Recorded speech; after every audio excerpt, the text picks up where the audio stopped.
So eto na nga po mga idol, ilang araw nga po simula ngayon ay magsisimula na ang big match nga po ng ating WBO Global Champion Casimero kontra nga po dito sa Hapon na si Yukinori Ogoni. Kung matatandaan po ninyo, ngayon pa lamang or kahapon nagkaroon sila ng official weigh-in, closed door po yun, kung saan nga po hindi talaga pinakita sa media. Pero magkagayon man, maganda naman yung naging resulta at pasok sa parehas sa timbang, eto nga pong si Ogoni at si Casimero Cuadro Alas.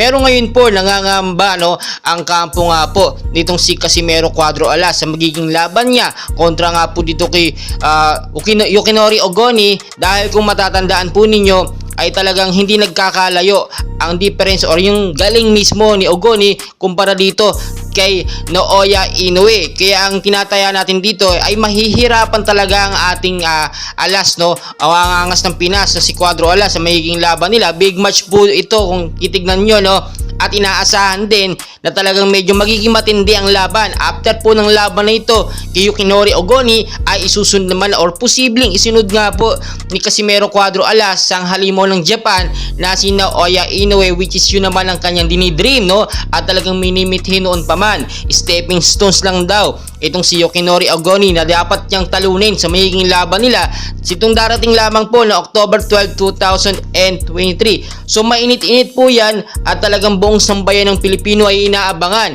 ang kanilang magiging matinding matchup na dapat talagang maipanalo ni Casimero Cuadro Alas, dahil kung matatalo po siya dito ay mahihirapan na siya magkaroon ulit ng susunod na big match. Kung titignan po ninyo, hindi rin nagkakalayo ang edad nitong si Yukinori Ogoni at si Casimero Cuadro Alas. 35 na si Ogoni, 34 naman itong si ating Casimero Cuadro Alas, which is match na match talaga ang kanilang edad. So makikita din natin dito, marami ding hindi pumabor dito nga po sa magiging match up ni Yukinori Ogoni kay Casimero Cuadro Alas, dahil mismong pamilya nga ni Ogoni ang may ayaw nang bumalik siya sa larangan po ng boxing, kasi napakadelikado nga naman kapag natamaan or napasama ang laban. Pero magkagayon man, syempre big match ito, karangalan nito sa bansang Japan at sa bansang Pilipinas. So dapat suportahan po natin. At kung matatandaan po ninyo, ang mismong boxing promoter nga ni Casimero Cuadro Alas na si Manny Pacquiao ay handang gumastos ng milyong-milyong piso para lamang dito sa magiging laban, sa laban nga po ni Casimero Cuadro Alas